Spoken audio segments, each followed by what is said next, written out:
Lep pozdrav, danes smo na Hrvaškem, z nami pa je upokojeni profesor, bivši diplomat, publicist, prevajalec in tudi eden vidnejših avtorjev tako imenovane Evropske nove desnice, Tomislav Sunič.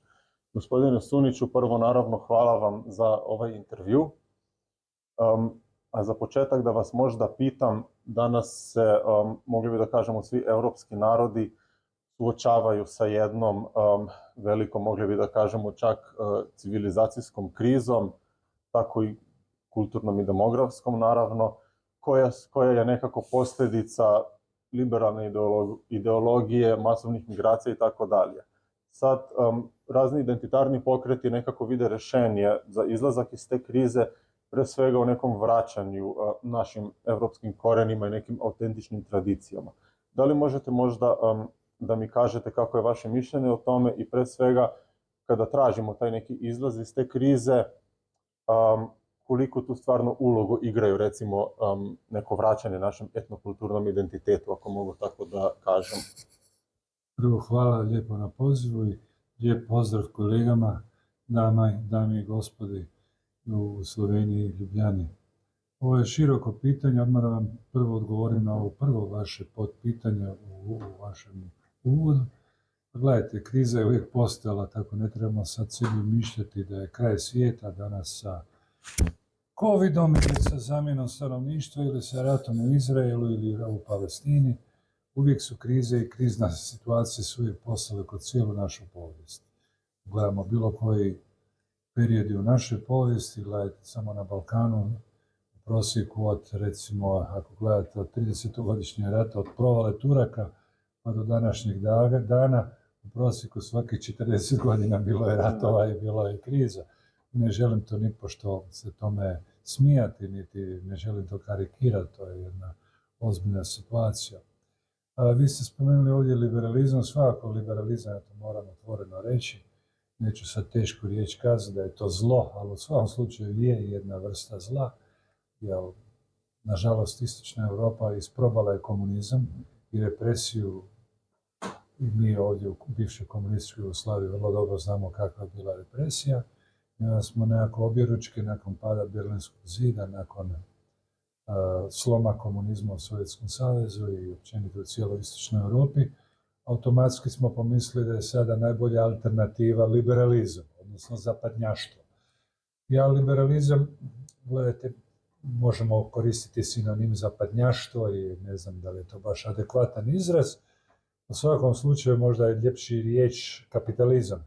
Međutim, možda ćete i vi, a i vaši gledatelji i slušatelji primijetiti da nas se sve manje i manje rabi riječ kapitalizam, jer ona je pomalo dobila isto jedno pejorativno značenje. Umjesto toga koristi se riječ liberalizam, jer nam puno ljepše zvuči, puno elegantnije. A zašto kažem liberalizam je zlo na jedan izvjestan način? Idu mi, ako mogu reći pomalo i ovako u jednostavnom rječniku, idu mi nekad i na živce konzervativci, desničari, kako god ih želite nazvati, koji kritiziraju komunizam, koji kritiziraju titoizam, kastroizam, brežnjevizam, nazovite kako želite, a pritom zaboravljaju ići u uzroke i prauzroke tog komunizma.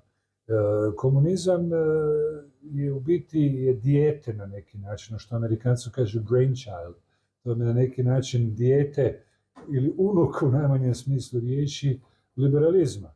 I ne treba tu puno mozga, da nije bilo liberalizma ne bi bilo niti komunizma.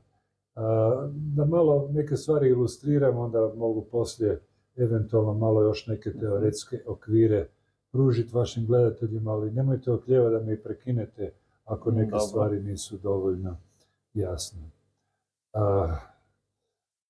I komunizam i liberalizam počivaju na ideologiji progresa. Znači, linearnog rasta, da je danas dobro, ali sutra da će biti još bolje.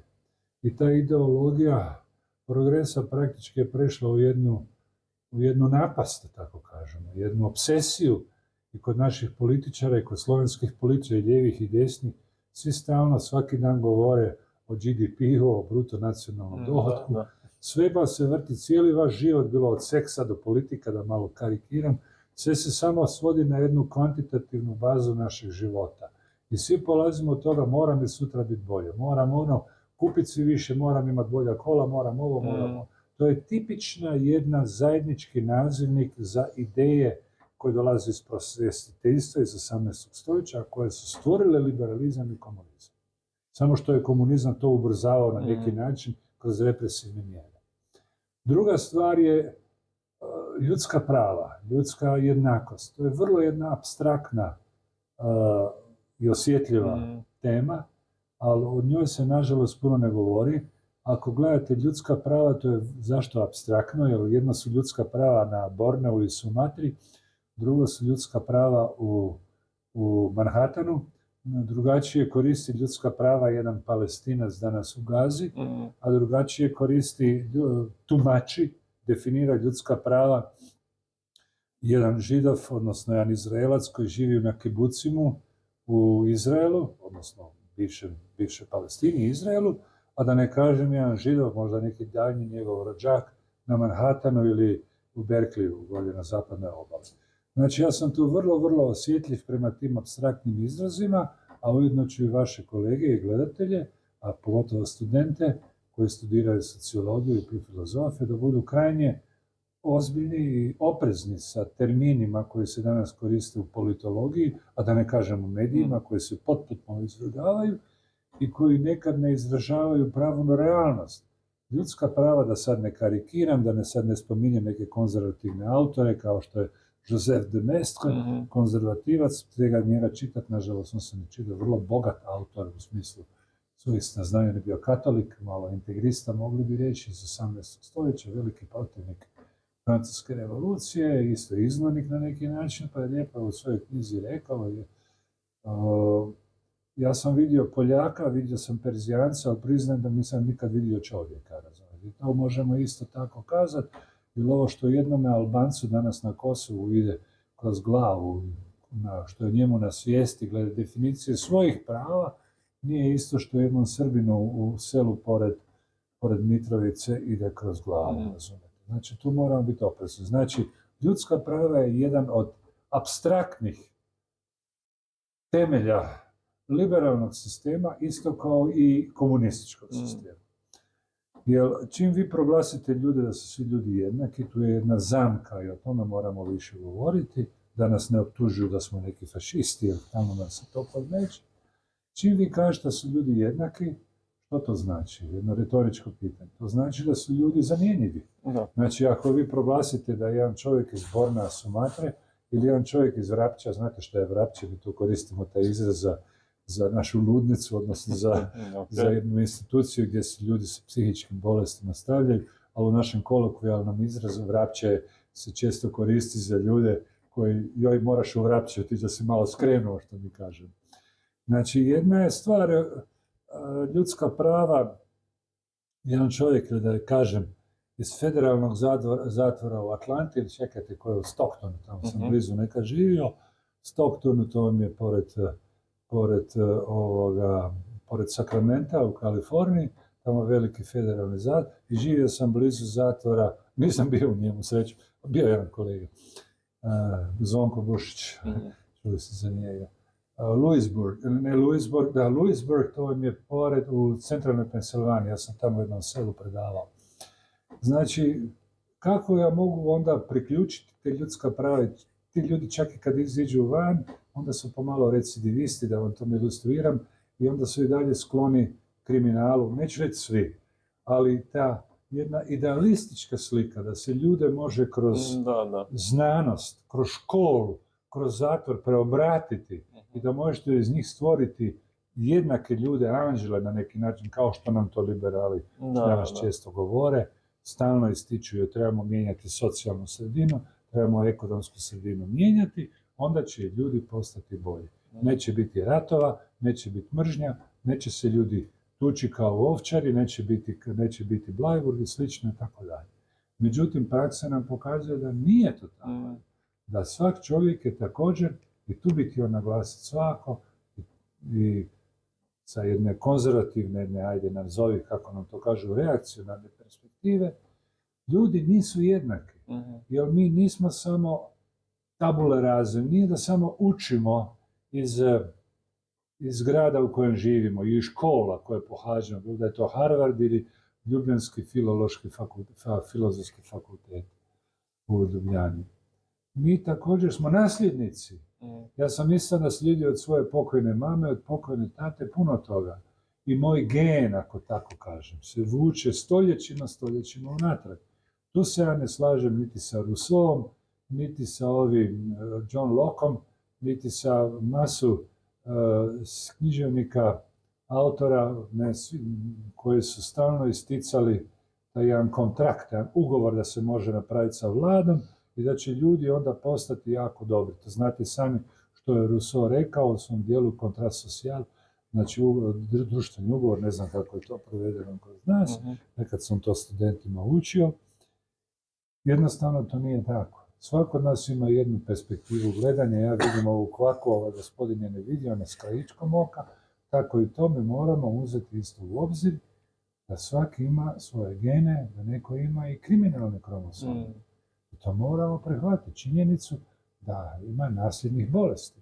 Imate epilepsija je nasljedna, Alzheimer je velikim dio, onda neuroze su nasljedni, karakter isto, tu postoji velika svađa između genetičara i sociologa, međutim jedni i drugi, lijevi i desni, ipak priznaju da čovjek je nasljednik isto i da masu tih stvari mi nasljedujemo.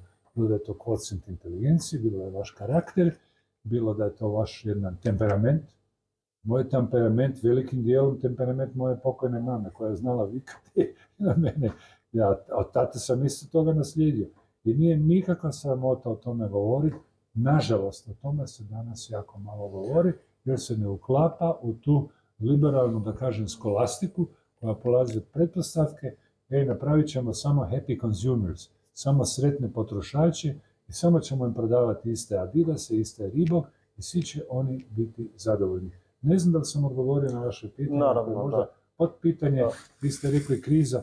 U svakom slučaju kriza će uvijek biti, međutim ja, ako mogu malo kritički, polemički reći, riješili smo se komunizma, međutim mogu vam reći da ova liberalna, da se narugam, skolastika i ta, doktrina, i da je isto tako lažljiva na svoj način, jer stvara lažne apetite, pogotovo kod migranata, o tome se možemo malo osvrnuti, bilo da oni iz Meksika dolazi, iz El Salvadora, ili tu dolaze sada Nepalci, kod nas ima ih koliko hoćete, iz Afganistana u Zagrebu, jer ljudi onda žive u iluziji, pa mi smo svi jednaki, pa i ja moću imati jedan Mercedes, moram ja imati Volkswagen, ko je čovjek.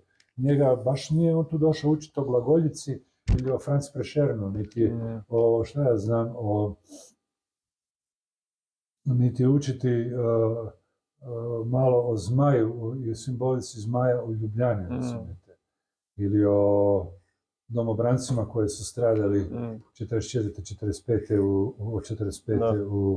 u Sloveniji. On je došao ovdje jer je žrtva tog sistema, njega ždere isto taj sistem i logično naši ljudi koji se pola kome malo za tim, bilo u Hrvatskoj i Ljubljani, koji možda su i veliki katolici, a da ne spominjem čak i moju daljnju rodbinu, hoće napraviti višak vrijednosti ili da se pučki izrazimo, hoće zaraditi ekstra novac, pa onda zaposli na svom lijepom lokalu, dole na jednom otoku, neću reći gdje, to mi je daljnja rodbina, svi su oni vele Hrvati, mašu sa stepincima i tako dalje, moram se malo narugat, ali ja hoću biti kritičan i prema desnici isto tako. Tu je jako zamjeran desnici, što oni žele nešto konzervirati, žele neke tradicije, a nisu svjesni da liberalizam uništava nacije, da uništava sve barijere puno bolje i puno elegantnije i puno brže nego što je to radio komunizam. Oni dali najljepši, elegantniji. To je kao neka vrsta nekog mekog totalitarizma. Mekad, možemo i tako, čak i nije meka ni razumjeti, jer postoje ogromna represija, znamo i sami kakva, i o tome ćemo danas malo isto na mom predavanju govoriti. I samo cenzura, ogromna je to. Najgore vam je ono što je rekao Ernst Jünger, ne mogu ga točno citirati, najgore je represija onda kad je vi ne vidite. Jer mislim, to je ono, ja ne znam, ne želim se ponavljati, ali ono, mi kad smo bili dečki, ja sam gradsko dijete u Zagrebu, ja sam mogao komuniste prepoznati, baš ste vi znali prepoznati, po cipelama, po šimetski škorinama, to smo imamo viceve. Znali smo i po cipelama, po fenotipu, po izrazu lica, po njihovim prostotama, po njihovom jeziku, po njihovim gestakulacija ako želite. A liberalizam na jedan puno perfidniji način to razara. Bilo u Americi, kroz koleđe, tome bi moglo satima govoriti, bilo kroz tu političku korektnost, to se nam zove woke, znači. Da. Mogli bi satima o tome govoriti, ali izvolite pod pitanje postaviti, mladi gospod.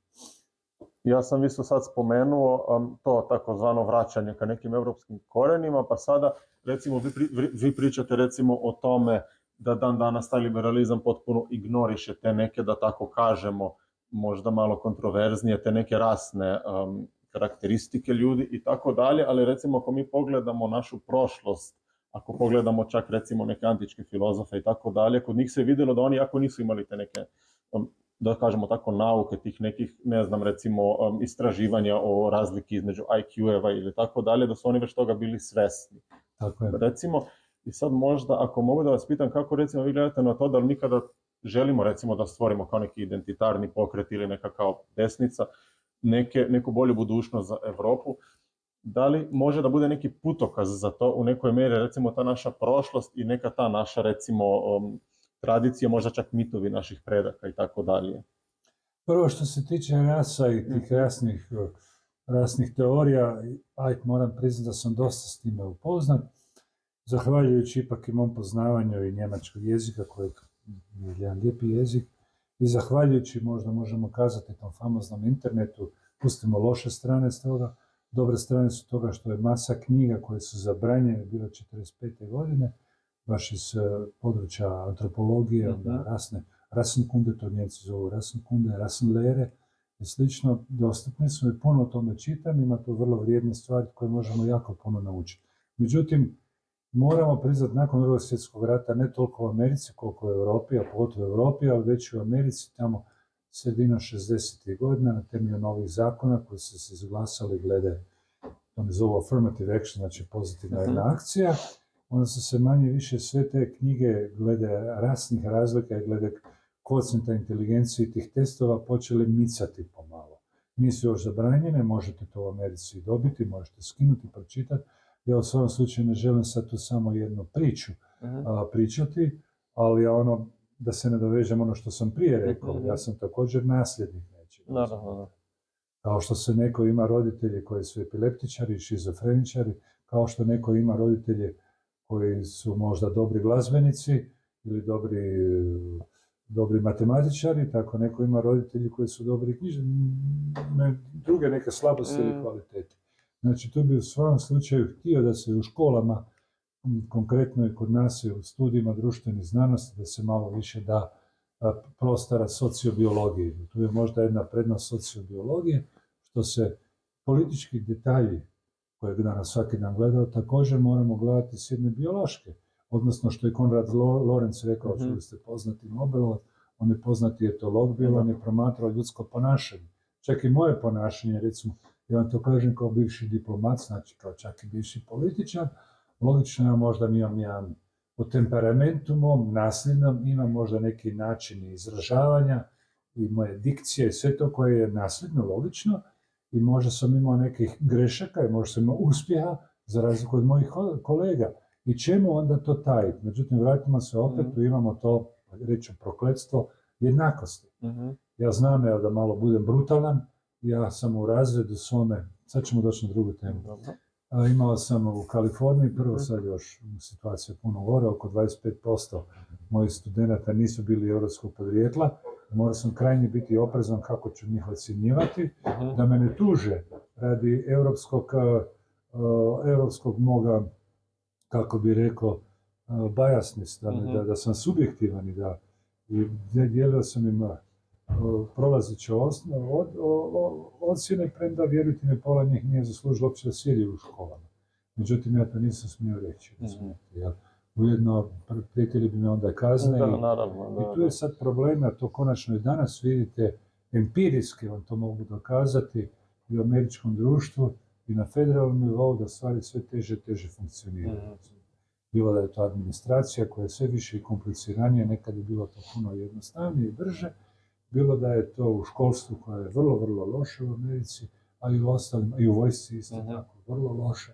Imaju veliki broj isto vojnika koji nisu europskog podrijetla I logično, mislim, budimo otvoreni što se tiče snajperista, najbolji snajperisti u Americi su vam ljudi bijelog podrijetla na europsko i konačno i avioni ovi što imaju F-32, pa čak i F-16, to vam sve, pa čak i ove civilno zrakoplovstvo, to u Americi, a i u Europi, to nećete vidjeti jednog Afroamerikanca. Znači ćete pretežno Bijelce, odnosno Europljane, i naćete ima Japanaca, nešto Indijaca i tako Japanci, ali u zrakoplovstvu u Njemačkoj nema, odnosno u svijetu. Pitali ste me, oprostite, glede naših tradicija i identiteta. Ovako, u svom slučaju ja se slažem s vama da ne idemo sad u povijest na stari latinski izraz. Oni se nisu toliko bavili sa rasnim teorijama, to se tek počelo u 19. stoljeću, možemo o tome jednom zgodom, i o tome sam puno pisao. Međutim, ljudi su imali oči. Postoji latinski izraz, in facie legitur homo. Po faciji, odnosno po nečijem licu, možeš prepoznati čovjeka.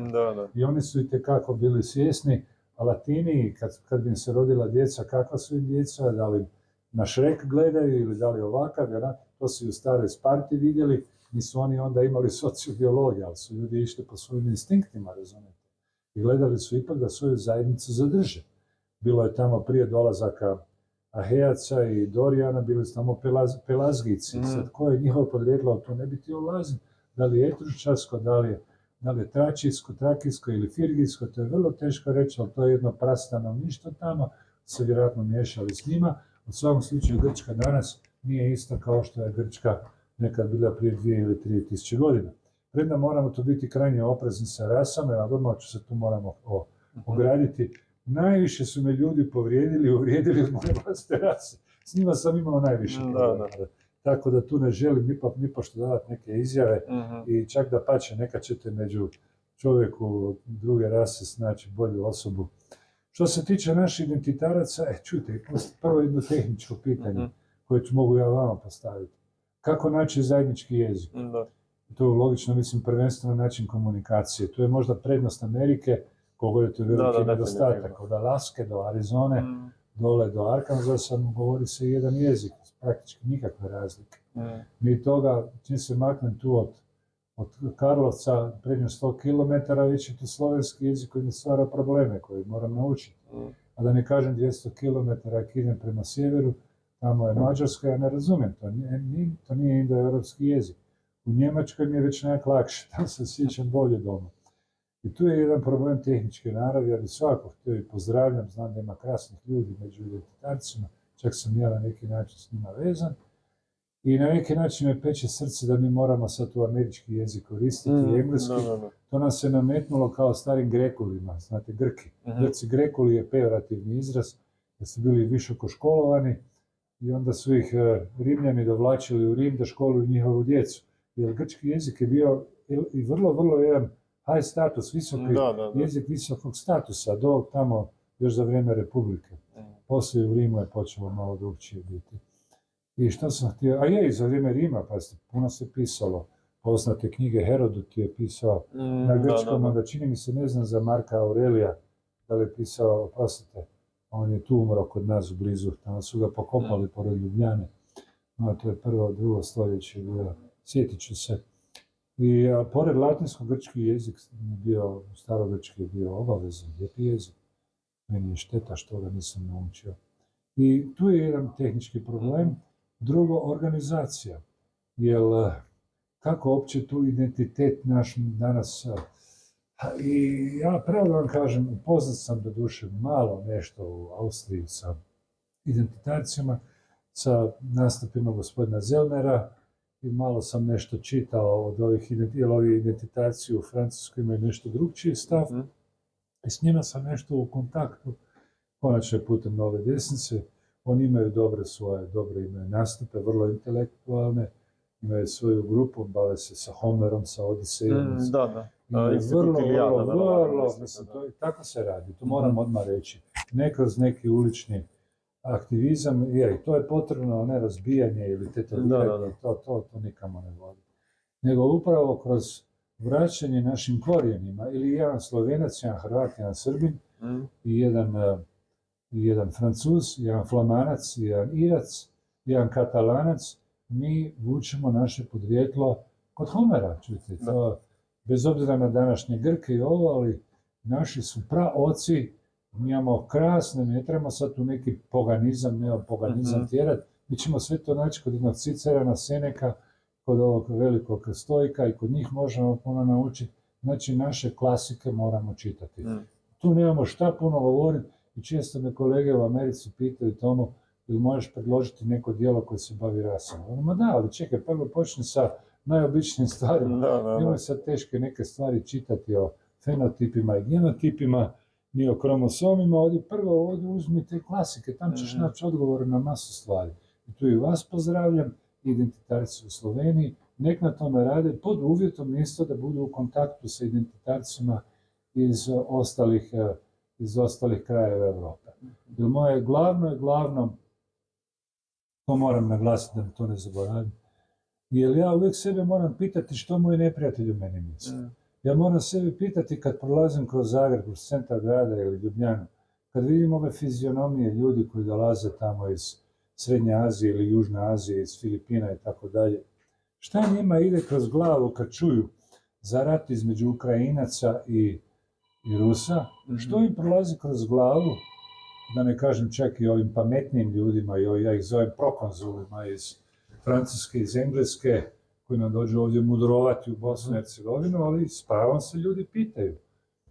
A, gospodin Sunić, vi ne trebate prevodioca da razgovarate sa Bosancima i sa Hrvatima, on ima isti fenotip koji vi, govore praktički isti jezik koji vi.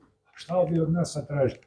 To je njihov način razmišljanja. Ne mogu ja njemu sad ići s tečcima govoriti o glagoljici, da mu mogu to reći. Da je to velika razlika, povijesna, čak i jasna razlika. Ali ja moram gledati kako ću na jedan sažeti način objasniti te razlike. Zašto to kažem? Jer ne možemo mi o nekom renesansi našoj identiteta europskog, paneuropskog nazoviti. Ne mislim pan-Europu, ne mislim to.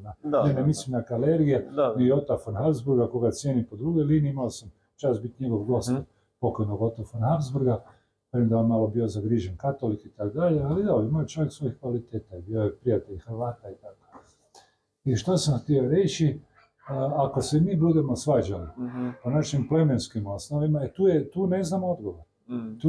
Tu mi nemamo šta, tu čak i ljevičari nas uvijek mi može spustiti. A šta ti, Suniću, sad meni tu mudruješ o nekim identitetima, pa Evropljani, pa cijela europska povijest i povijest klanja. A ja moram zašutiti, ali velikim dijelom je to točno.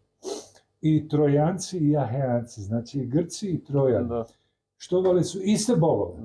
Iste bogove. Atena, Apolon je bio na strani Troje. Atena je isto bila na strani Troje. Ovaj drugi, sad ću vam reći ideja, Zeus, on je bio ni vrit ni mimo, što bi mi rekli, on je zadnju odluku donio. Ali jedni i drugi, a ne možemo reći čak i Arici, jedni i drugi, Helena koji su oteli Trojancima da plave oči, i Kasandra isto koja je iz Troje, ona je bila plava, zgodna žena i recimo, razumijem, to su mitovi, ali vidite, to je bio jedan krvoločni rat isto i koliko god je to moja osnovna literatura više nego Biblija, ali čitajte si kapitel broj 22, kada su Grci ubili mladih, 10 njih, žrtvovali su 10 mladih Trojanaca kao najgori kanibali iz nekog plemena u Amazoni. Tako da moramo biti jako otvoreni, a da ne kažem na sekularnom nivou, stvarnom nivou. Jer ja moram gledati, pazite, ja sam sad avokatus djavoli, što se kaže, moram biti đavolji advokat. Ja moram sebi, kako recimo jedan Židov, kako jedan Arab, kako jedan musliman, čovjek koji sad se zaselio u Zagrebu ili u Frankfurtu ili kako on gleda na nas. Od 30-godišnjeg rata do 7-godišnjeg rata, pa do rata između Srba i Hrvata, on se može samo ne smijati kao vi ste stvarno Evropeni kreteni. Samo se međusobno koljeti. Čak i pod uvjetom, što bi ja vrlo rado htio, da svi muslimani, odnosno muslimani, da svi, ima ih oko 40 miliona u cijeloj Evropi, tu mislim i na balkanske muslimane, autohtone i na ovi koji su se doselili u Evropi, u zapadnoj Evropi. Čak da oni svi otiđu. I svi migranti, ima puno migranata, ima isto 50 miliona, ne evropskog podrijetla. Ja se bojim da bi mi opet počeli sebe mlatiti. Znači, da se rugamo jedno drugoma, kakvi su Slovenci, kogo je to ljepota. Imate svoj krasan jezik i Hrvati imaju svoj krasan, Srbi isto imaju svoje kvalitete i oni imaju svoje mitove. I sad se tu postavlja pitanje, ja vam ne mogu na to odgovoriti. I čak da znam odgovor ne bi vam dao, ali stvarno ne znam. Kako te naše mitove, jer mi imamo te krasne naše kulture, a to mi zovemo kulturna memorija, jel? To lijepo zvuči. Cultural memory ili Geschichtbewusstsein, la mémoire culturelle, što kaže Francuz, to tako lijepo zvuči, ono predivno, ono erotski zvuči. Međutim, iza te kulturne memorije se skriva što? Viktimologija, žrtvoslovje. Svak vuče i navlači svoj broj žrtava ono do nebesa i umanjuje žrtve koje su oni počinili. Razumijete? To vidite i u Hrvatskoj, koja je strašno stradala, koja je bila žrtva jugokomunističke propagande, ali koja voli isto tako uljepšavati od kralja Tomislava do kralja Zvonimira. To vidite na slikama Otona Ivekovića. Jeste gledali Oton Iveković, poznati jedan slikar, ima lijepe slike, crvena boja se često. Ovako je znao i seoske motive, on je vrlo poznat, Oton Iveković, hrvatski.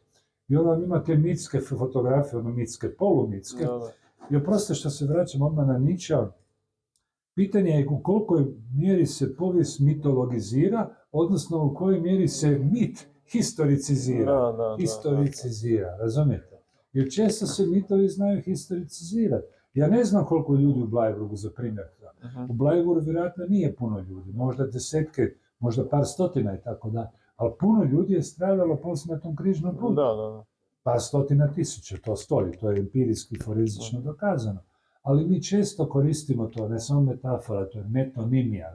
A onda napravimo iz Bleiburga kao da je cijela Hrvatska Bleiburg, a u biti i je, ja mislim, vrlo malo o tome znamo. Šta mi znamo o Sloveniji? Moji kolege Amerikanci jučer su došli, bilo ih je dosta u hotelu u Westinu, bila je moja kolegica dobra, koja je prijateljica moja od Kevina McDonalda i da ne pričam i tako dalje. Pa hvali Sloveniju, predivna zemlja za skijanje. Ali ja ću vam reći, uvijek se malo čudno osjećam. Zašto? A tamo je pola mojih predaka stradalo. To je najveće groblje u Europi, Slovenija. Najveći groblje. I sad pazite, ja mogu to iskoristiti sada kao jedno sredstvo, da mitologiziram svoju povijest i da sebe pokazujem kao trajnu žrtvu, što opet vodi status quo i nesreće.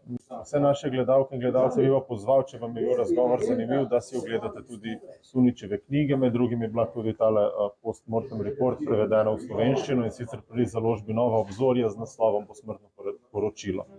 Hvala in lep pozdrav.